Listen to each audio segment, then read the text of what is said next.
Assalamualaikum warahmatullahi wabarakatuh. Saya Rahma Fauzia. Saya akan membahas jawaban UAS dari mata kuliah keuangan publik dimulai dari nomor 1 poin A yang membahas tentang apa saja aspek penerimaan pemerintah Islam.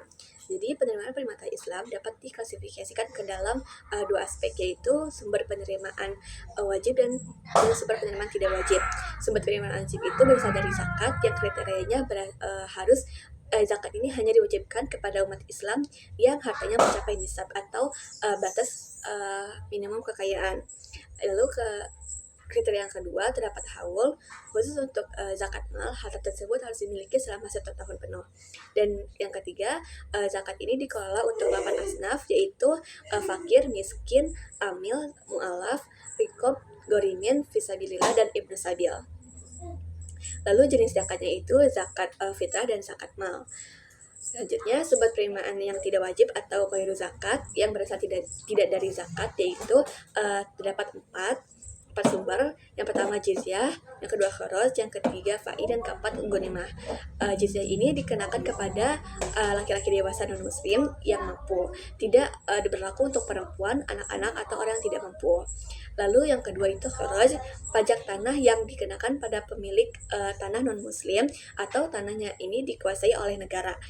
Besarnya disesuaikan dengan hasil tanah dan kondisi ekonomi. Lalu yang ketiga, fai itu harta rampasan yang diperoleh tanpa adanya perlawanan, seperti harta yang ditinggalkan musuh. Biasanya dialokasikan untuk kesejahteraan masyarakat atau pembangunan. Lalu yang keempat itu ghanimah, harta rampasan perang yang diperoleh melalui pertempuran. 1/5-nya itu diserahkan kepada Baitul Mal, sisanya dibagikan kepada para mujahidin sesuai syariat.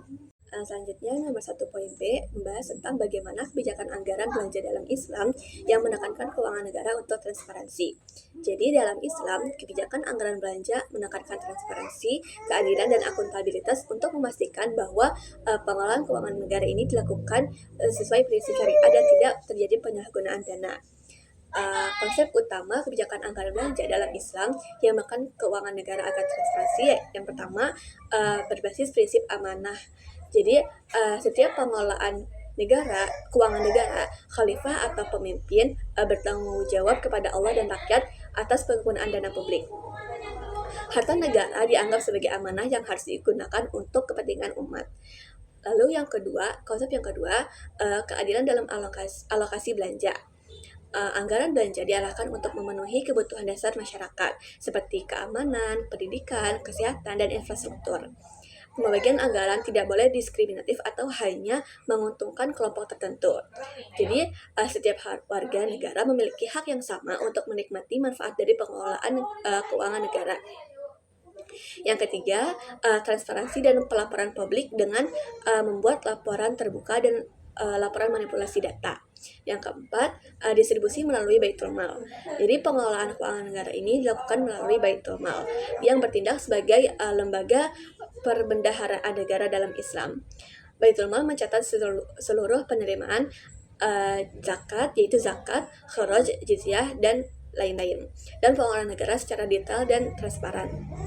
Selanjutnya, nomor 1 poin C membahas tentang APBN sebagai instrumen utama dalam intervensi kebijakan fiskal. Jadi, anggaran pendapatan dan belanja negara atau APBN adalah instrumen utama dalam implementasi kebijakan fiskal yang digunakan untuk mengatur penerimaan dan pengeluaran negara demi mencapai stabilitas ekonomi dan pembangunan. Namun, dalam implementasinya, terdapat sejumlah isu ekonomi terkait anggaran belanja yang sedang dihadapi saat ini. Salah satunya yaitu defisit anggaran yang berkelanjutan. Dari isu ini terdapat masalah, yaitu banyak negara termasuk di Indonesia sering menghadapi defisit anggaran, di mana pengeluaran lebih besar daripada penerimaan.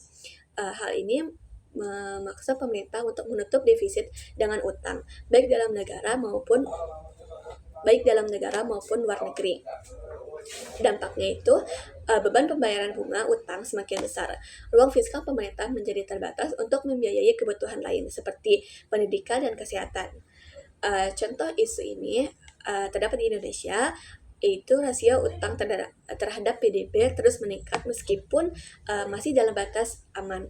Namun pembayaran bunga utang menyedot sebagian besar anggaran belanja. Selanjutnya saya akan membahas jawaban nomor 2.A tentang 3 fungsi utama dalam pembiayaan pemerintah.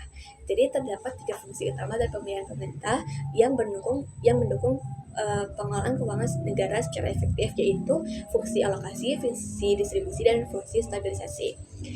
Fungsi alokasi yaitu pemerintah menggunakan pembiayaan untuk mengalokasikan sumber daya guna memenuhi kebutuhan publik yang tidak dapat dipenuhi oleh pasar.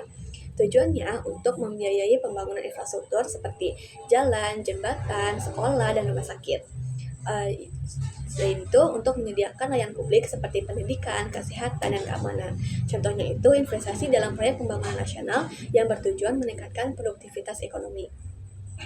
Lalu fungsi yang kedua yaitu fungsi distribusi, yaitu pemerintah mengelola pembiayaan untuk memastikan distribusi pendapatan dan kesejahteraan yang lebih merata di masyarakat.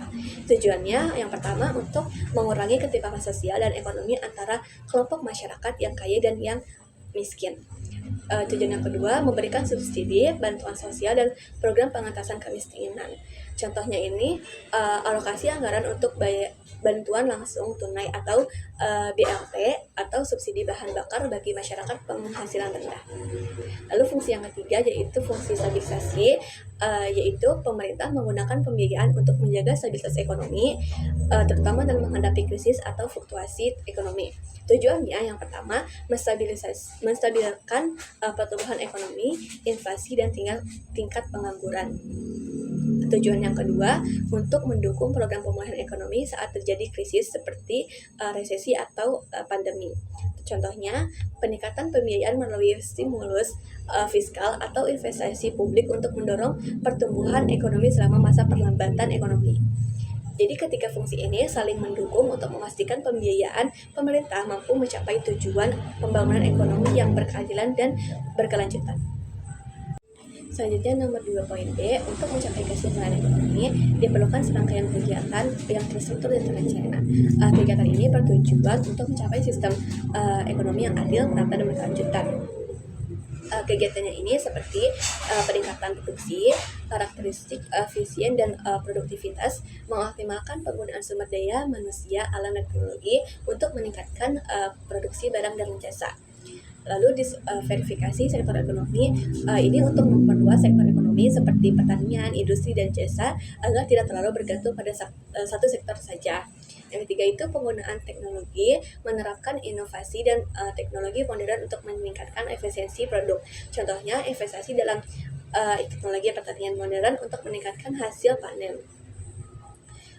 Kegiatan yang kedua untuk stabilitas ekonomi, yang pertama pengendalian inflasi untuk menjaga stabilitas harga barang dan jasa agar daya beli masyarakat tidak terganggu. Kegiatan yang kedua, stabilitas moneter dan fiskal, kebijakan moneter dan fiskal yang konsisten untuk menghindari krisis ekonomi. Lalu yang ketiga, manajemen krisis, mempersiapkan langkah-langkah mitigasi untuk menghadapi gangguan ekonomi seperti resesi atau pandemi.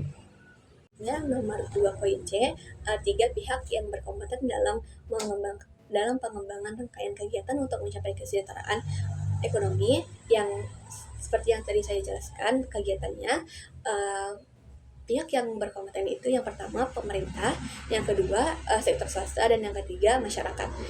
Pemerintah berperan menetapkan kebijakan ekonomi termasuk regulasi, subsidi, dan insentif yang mendorong pertumbuhan ekonomi dan kesejahteraan masyarakat. Lalu sektor swasta berkontribusi dalam pertumbuhan ekonomi melalui investasi di berbagai sektor seperti industri, teknologi, dan jasa. Lalu masyarakat berperan mengambil bagian dalam pembangunan ekonomi melalui kewirausahaan, partisipasi kerja, dan kontribusi pajak, serta berperan dengan mendukung kegiatan sosial dan komunitas yang berkontribusi terhadap pengatasan kemiskinan dan pemberdayaan kelompok rentan. Selanjutnya, nomor 2.D membahas tentang pemerintah melakukan utang sebagai salah satu mekanisme pembiayaan untuk mencakup defisit anggaran karena beberapa alasan strategis dan ekonomis. Jadi, mengapa pemerintah mengambil utang? Yaitu untuk menutupi defisit anggaran, mendukung pembangunan infrastruktur, mengatasi krisis atau kondisi darurat, dan mendorong pertumbuhan ekonomi. Itu saja yang dapat saya bahas dalam video kali ini. Kurang lebih yang mohon maaf. Wassalamualaikum warahmatullahi wabarakatuh.